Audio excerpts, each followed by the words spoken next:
बिस्मिल्लाहिर्रहमानिर्रहीम। अस्सलाम वालेकुम इंस्टीट्यूशन।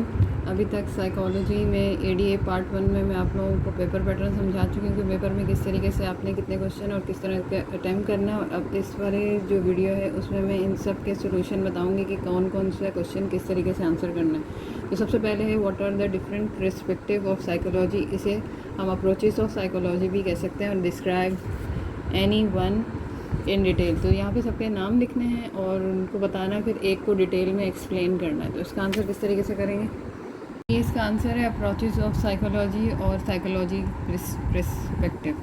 तो सबसे पहले following are the approaches of biology. इनमें मैंने सबको एक्सप्लेन कर दिया है। अगर ये पूरा सवाल है किसी 2 या 3 को भी एक्सप्लेन करना हो तो इसकी एक्सप्लेनेशन इस तरीके से। सबसे पहले हमने बायोलॉजिकल अप्रोच की हेडिंग लगाई सेंटर, इसकी मीनिंग लिखी। बायो की मीनिंग लाइफ है, बायोलॉजी की मीनिंग स्टडी है, यानी कि बायोलॉजी की मीनिंग लिखती है स्टडी ऑफ लाइफ। फिर इसकी डेफिनेशन लिखी है biological approach, the approach focus on study how bodily event और functioning of the body affect behaviour feelings and thoughts. फिर इसके केमिकल इफेक्ट, यानी कि ये क्या बताती है approach. It describe that the brain and the various brain chemical effect psychological processes such as learning, performance, perception of reality, the experience of emotion. इसमें ये बताया कि पहले केमिकल इफेक्ट किस तरीके से आपके ब्रेन को इफेक्ट करते हैं और फिर उससे क्या क्या चीज़ें होती हैं, ये सारा वो बताया। फिर behaviour, it emphasises that biology and behaviour interact in a complex way, biology affecting behaviour, behaviour in turn affecting biology. फिर यहाँ पे इसकी एग्जांपल दी, if someone feel anxious this approach explore how brain causes stress. तो यहाँ तक जो आपकी बायोलॉजिकल अप्रोच है वो ख़त्म हो गई। अगर एक ये एक्सप्लेन करनी है तो फिर ये आपको एक ये एक्सप्लेन कर देनी पड़ेगी। फिर बिहेवियरल अप्रोच है तो मीनिंग लिखनी है to do rather than think. Behaviour मतलब जो आप रवैया इख्तियार करते हैं वो, इसको ब्लैक बॉक्स भी कहा जाता है। तो behaviour of perspective called the black box approach in psychology. Definition according to behaviour approach, it deals how habits are form by rewards and punishment. अच्छा, ये मैंने हेडिंग ब्लू से लगाई और लिखा मैंने ब्लैक से। हेडिंग ब्लू से इसलिए लगाई क्योंकि ब्लू जो था वो मेरा पेन बहुत लाइट था तो इसलिए। बाकी आप जैसे करते हैं ब्लैक से हेडिंग लगा के ब्लू से लिखें वैसे भी ठीक है। फिर यहाँ पर इसकी डेफिनेशन के बाद इन्वायरमेंट बता रहा है कि बिहेवियर में it concern with how the environment effect the person effect action. फिर learning, it focus the role of learning in the shaping the behaviour. फिर प्रोसेस क्या है, स्टिमुलाई, यानी कि कोई कुछ कहता है उसमें मेंटल प्रोसेस इन्वॉल्व नहीं होता, बस आप रिस्पॉन्स करते हैं। तो diagram represent the effect of the environment, यानी कि input and the behaviour output but not the process inside the box. सिर्फ आपके रवैया दिखाया जाता है, आपने क्या सोचा उसका इससे कोई मसला नहीं होता। फिर यहाँ पर इसकी एग्जांपल है, if a child praise for good behaviour he is more likely to do. तो ये बिहेवियरल अप्रोच हो गया। फिर है कॉग्निटिव अप्रोच। तो कॉग्निटिव के मायने होते हैं मेंटल प्रोसेस जिसके अंदर तमाम चीज़ें हैं, नोइंग, लर्निंग एंड अंडरस्टैंडिंग। तो उसकी मीनिंग लिखी, फिर इसकी डेफिनेशन लिखी है। According to this cognitive approach the scientific study of mental processes which include attention, memories, problem solving, perception, thinking and language understand. ये इसकी डेफिनेशन होगी। फिर ये एक पूरा मेंटल प्रोसेस होता है। It focuses on the way people process the information and behavioural response. It shows how people thought and explanation effect their action, feeling and choices. फिर इसके बाद ही मैंने थोड़ी सी डायग्राम्स बनाई है। स्टिमुलस इनपुट है, फिर कोऑर्डिनेशन में meditational process, memory, perception, artificial intelligence, computer और रिस्पॉन्स। ये इस तरीके से ये वाला पार्ट इसका हुआ। फिर इसका नेक्स्ट पेज पे information processing emphasizes on the use of computer as an analogy to understand human take in, process, store and retrieve information. Example लिखी है मैंने, depressed, DEPRESSED, person who facing anxiety and struggle with making decision। अच्छा, यहाँ पर ये मैंने इस तरीके से क्यों किया, क्योंकि साइकोलॉजी है ये साइंस का रिलेटेड एक सब्जेक्ट है। साइंस से रिलेटेड सब्जेक्ट्स में हेडिंग्स मैटर करती हैं, आपकी डायग्रामेटिक प्रेजेंटेशन मैटर करती है, इसलिए मैंने इसको प्रॉपर एक आंसर आपको बना के दे रही हूँ। बाकी इसमें जो आपके बाकी थ्योरी सब्जेक्ट्स हैं उसमें आपको 5-5 पेजेस का या 4.5-3 पेजेस के 20 नंबर का क्वेश्चन लिखना है। ये साइंस है। प्रेजेंटेशन वाइज, आंसर वाइज जितना हेडिंग वाइज अच्छा करेंगे आप, जितना उसको डिटेल में जाने के बजाय, साइंस है ना, साइंस की चीज़ों में ज़्यादा डिटेल नहीं होती। जो साइंस के मुताबिक कहा जा रहा है उसको सिर्फ आपने एक्सप्लेन करना है, वो आप एक्सप्लेन कर देंगे तो आपका आंसर अच्छे से हो जाएगा। तो ये 5 अप्रोचेस मैंने एक्सप्लेन किए, इनमें से आप कोई एक डिटेल में मांग रहे हैं तो वो दे दे, लेकिन सबका एक एक नाम लिख के, अगर उसने कहा है वाटर द तो उसकी छोटी छोटी डेफिनेशन देके फिर आखिर में आप एक को एक्सप्लेन कर देंगे तो आपका 20 नंबर का सवाल बन जाएगा। फिर यहाँ पे ह्यूमनिस्टिक अप्रोच है कॉल, फिर इसका फाउंडर था call Rogers, the founder of the humanistic approach. Meaning, जो ह्यूमन है वो लैटिन वर्ड ह्यूमस से निकला है जिसके मायने हैं अर्थ। According to humanistic approach, human behavior is not determined either by unconscious dynamic or the environment. तो ये इसकी definition है. फिर इसके encourages यानी कि this perspective encourages people to grow, express and improve themselves. और इसके potential, everyone has potential and should focus on personal happiness and fulfillment. और it helps to holistic view, human value, subjective experience. इस तरीके से भी बना के answer करें तो आपके आंसर की प्रेजेंटेशन अच्छी लगती है. A therapy may help a person to focus on and find purpose in life. ये ह्यूमनिस्टिक हो गई. इसकी जो लास्ट है वो है हमारे पास साइको एनालिटिकल अप्रोच. मीनिंग जो साइको एनालिटिकल की मीनिंग है एनालिसिस ऑफ ह्यूमन साइकी. फिर इसके फाउंडर है Sigmund Freud, is the founder of psycho analytic perspective. According to Sigmund Freud, a theory and method of therapy that explore the unconscious mind to understand and address psychological uses. फिर personality structure है I want this यानी कि मुझे चाहिए. Super ego, this is not the way to get it. और ego, let's work on it. तो ये इसकी डायग्राम बनाई है थोड़ी सी मैंने. फिर emphasize करता हूँ unconscious dynamic with an individual, for example inner forces, conflicts और instinctual energy. फिर इसके बाद 3 मैंने पॉइंट्स बताए, इसको एक्सप्लेन करके. Influences unconscious mental behaviour. फिर role of childhood experience in building personality. Role of intrapersonal conflict on behaviour. फिर इसकी 3 स्टेजेस होती हैं, conscious, current thoughts, feeling and focus life. फिर सब कॉन्शियस, रिकॉल और रिट्राइव ऑफ मेमोरी और unconscious instinctual derives. फिर इसमें एग्जाम्पल लिखिए ड्रीम एलिमेंट और न्यूरोटिक सिम्टम्स. तो ये जो पहला क्वेश्चन था उसका आंसर है ये.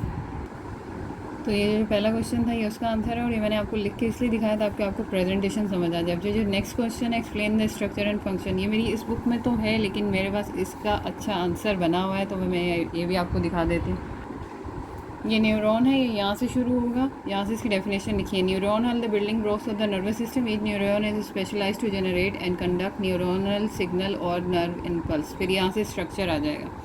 Typically neuron consist of 2 part, cell body और सोमा और सेल प्रोसेस. फिर यहाँ से हम इसको एक्सप्लेन करेंगे. सेल बॉडी और soma. It is the spherical body consist of plasma membrane, cytoplasm and nucleus. Cell processes are hair like projective given from soma. Types of cell processes, dendrites और axon. फिर यहाँ पे ये dendrites के बारे में. Dendrites are thread like thin branches extension of the cell body. फिर function, dendrite receive stimulus. Axon is a long unbranch tail of neuron. फिर myelin sheet. Axon use having insulating covering termed as myelin sheet to ensure uninterrupted transmission of nerve impulse. Function of axon है, axon transmit the command signal either to some other neuron or other effect cell. फिर इसके अंदर synapse आता था. The point of junction between axon and dendrites of 2 neuron or neuron and muscular of gland is called synapse. Function लिखा हुआ, they are connected link. फिर function of neuron, the main function of to transmit message from nerve impulse. तो ये यहाँ तक जो है ना ये आपका हो जाएगा जो वो क्वेश्चन पूछ रहा है. तो इस तरीके से अगर आप इसको लिखेंगे तो आपका आंसर 2 से 3 पेज तक तो चला ही जाएगा. तो ये साइंस के सब्जेक्ट है, मैं उसके लिहाज से आंसर करी. तो ये इसकी डायग्राम दी. मेरी उस बुक में भी था लेकिन फिर मुझे उसमें ऐसे हेडिंग्स बना के मुझे लिख के देना पड़ता, तो ये मैंने आपको यहीं से बता दिया. तो ये वाला क्वेश्चन भी यहाँ से हो जाएगा.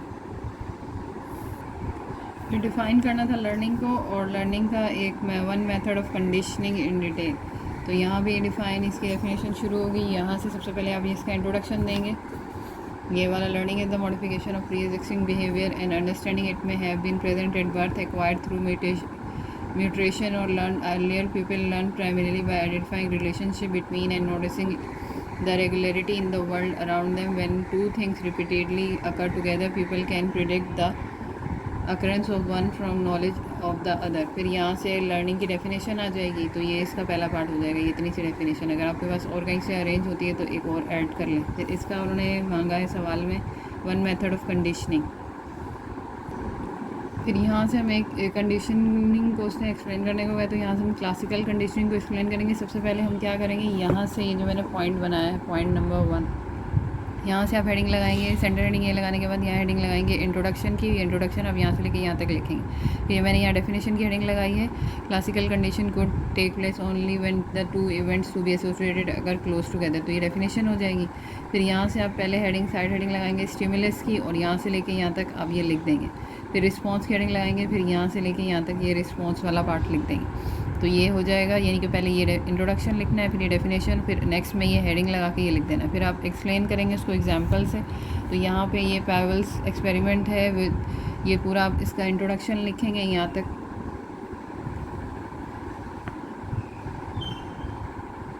यहाँ तक ये आपने इसका इंट्रोडक्शन लिखा, फिर आपने यहाँ से इसका लिखना है मेथड। ये ऑब्जर्व डॉग, तो ये आप इसके पॉइंट्स बना लेंगे तो वो ज़्यादा बेहतर रहेगा। ये इस तरीके से जहाँ जहाँ तक फुल स्टॉप आ रहा है ये इसके बन जाएंगे पॉइंट्स।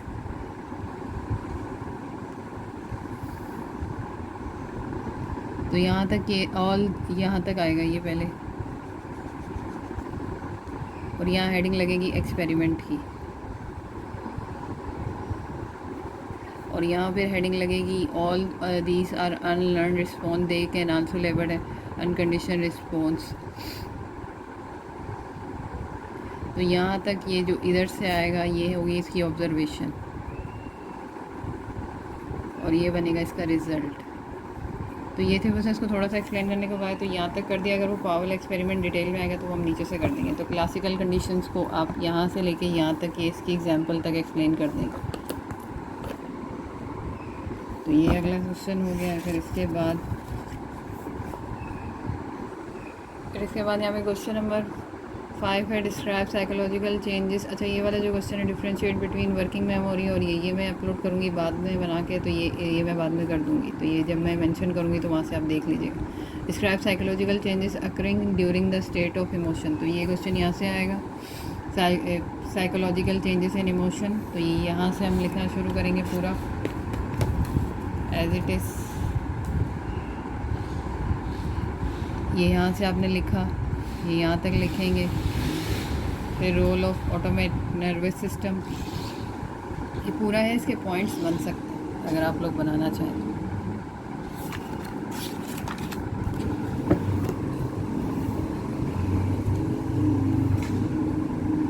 फिर role of sympathetic nervous system,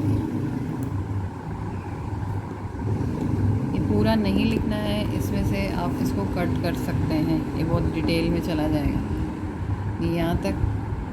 और फिर ये ख़त्म होगा इस पेज में यहाँ तक। तो ये आप लोग देख,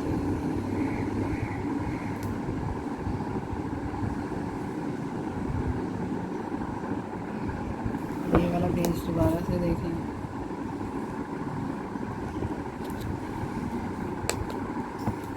इसमें से एक एक पैराग्राफ और एक एक उसको लेके आप बना सकते हैं। तो ये वाला क्वेश्चन भी हो गया। नेक्स्ट क्वेश्चन जो है यहाँ पे, describe projective technique use to measurement of personality. इसका भी आंसर 439 पेज। ये प्रोजेक्टिव टेस्ट यहाँ पर ये इसकी बहुत सारी टेक्निक्स लिखी हुई हैं, कंस्ट्रक्शन टेक्निक्स और कंप्लीशन टेक्निक्स, फिर इसके बाद एक्सप्रेशन टेक्निक्स। तो ये एक्सप्रेशन टेक्निक्स के नाम हैं। ये इस तरीके से पूरा इसका एक आंसर बन सकता है। यहाँ तक ये 2 नाम और हैं इसके। अब अगर इसको थोड़ा सा अगर हम बनाएंगे तो इसमें थोड़ी सी चीज़ें आगे पीछे होंगी। ये मैं नेक्स्ट उसमें आपको निशान लगा के बता दूँगी। अगर ये मैंने बना दिया तो मैं बना दूँगी। फिर नेक्स्ट क्वेश्चन है,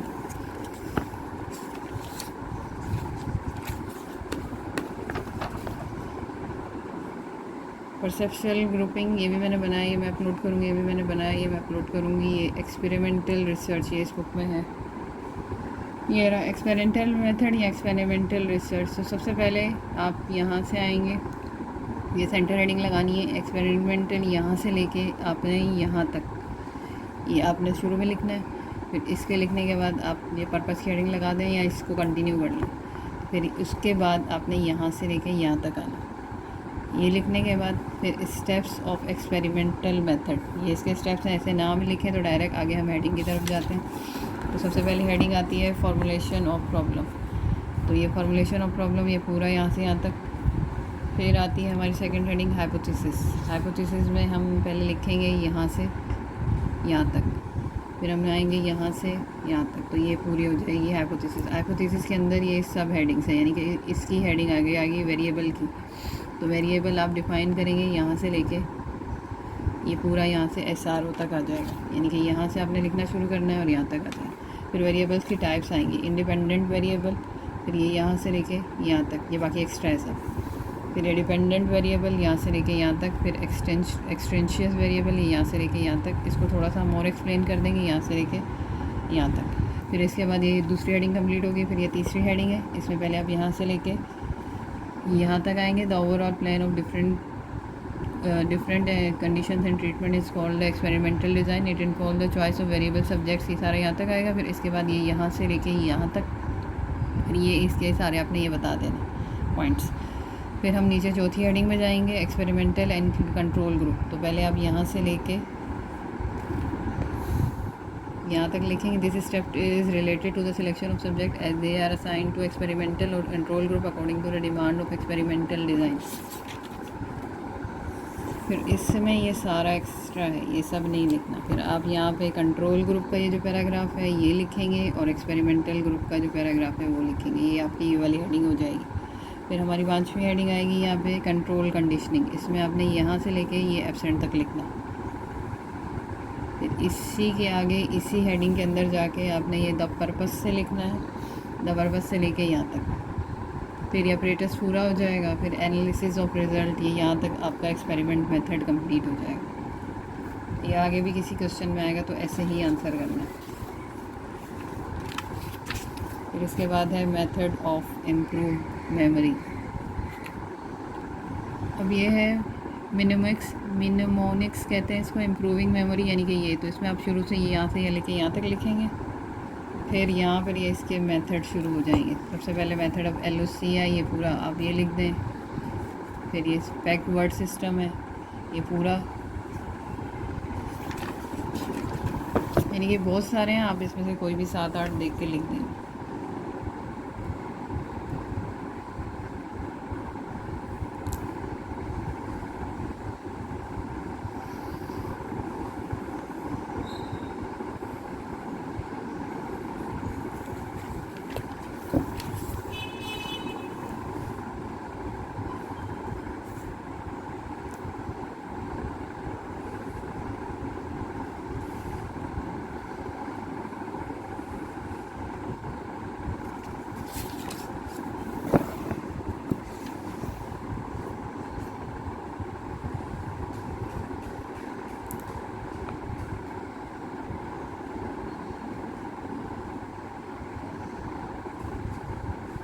इनकोडिंग मेथड बहुत बड़ा है, इसमें से ये नाम ही लिखें तो चलेगा। मैंने बहुत सारे पॉइंट्स बता दिए आपको, आप इनमें से काट के 7 से 8 ले सकते हैं। जो छोटे हैं वो बेशक वो लेना।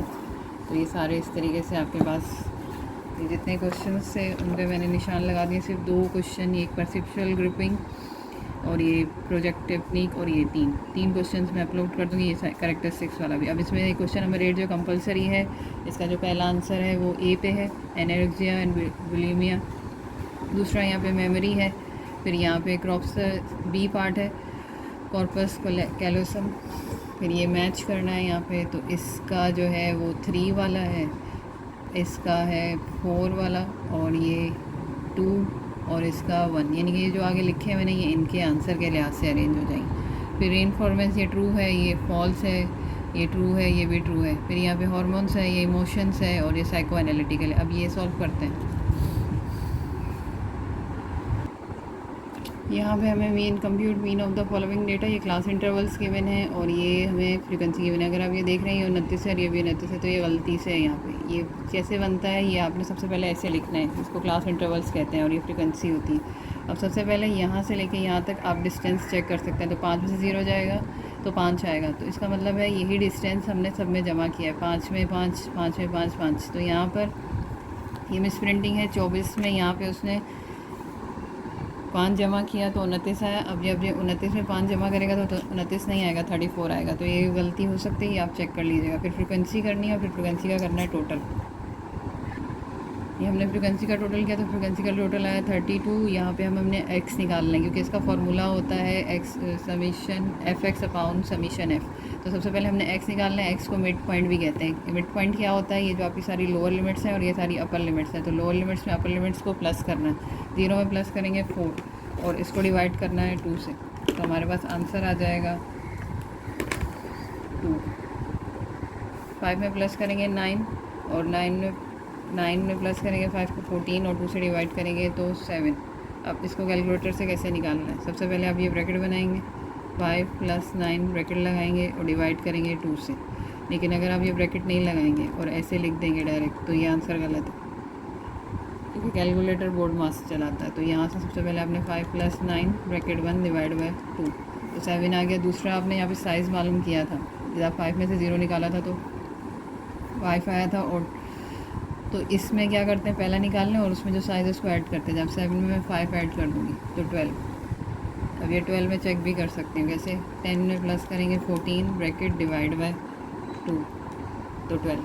इस तरीके से आप 5 भी जमा करते जाएँ। तो ये 17, फिर 17 में प्लस करें आप 5, 22, 27 और यहाँ पे आ जाएगा 32। इसका टोटल नहीं करना है। अब इस कॉलम में क्या करना है, ये f और x को मल्टीप्लाई करना है। 2 2 ज़ा 4, 7 4 ज़ा 28, 12 6 को मल्टीप्लाई करते हैं 60 तो 72, 170।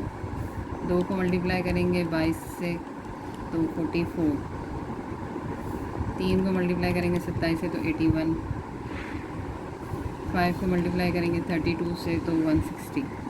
इन सब को प्लस करना, इन सब का टोटल किया तो हमारे पास आंसर आया 559। अब यहाँ पे हमें फाइनल, ये पेंसिल से इसे लिखा था ताकि आप लोगों को समझ आ जाए कि इन दोनों को जमा करना है और 2 से डिवाइड करना। अब हम यहाँ लिखेंगे मीन,